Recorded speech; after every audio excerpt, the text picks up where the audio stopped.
Welcome to Lesson 2. Our story is David the Shepherd. David was born in Bethlehem during the years Samuel was God's prophet.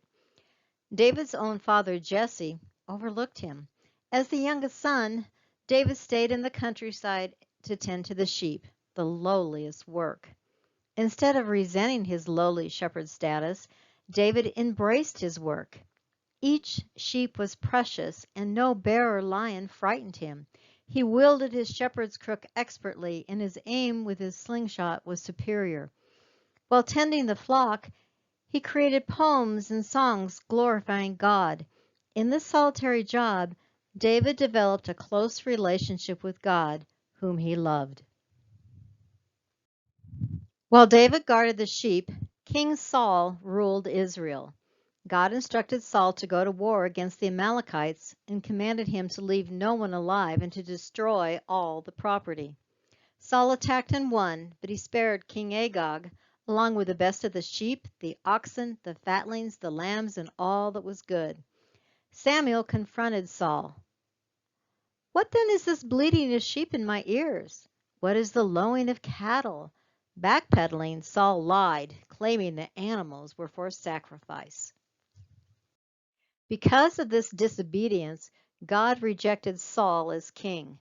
God instructed Samuel to go to Bethlehem to anoint a new king from Jesse's children.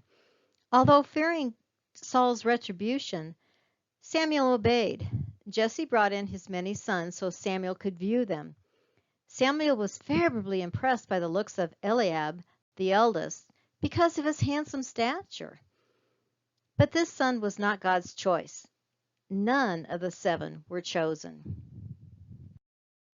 God told Samuel, "The Lord does not see as mortals see. They look on outward appearances, but the Lord looks at the heart." Confused by finding no son God wanted as king, Samuel asked Jesse if he had more sons. He admitted the youngest son was tending the sheep. Samuel demanded to see him. Upon seeing David, the Lord said, "Rise and anoint him, for this is the one." From that day, the Spirit of the Lord came upon David and withdrew from Saul. What did David do after the ceremony?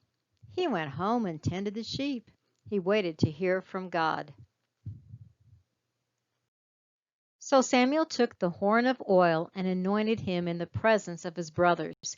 And from that day on, the Spirit of the Lord came upon David in power.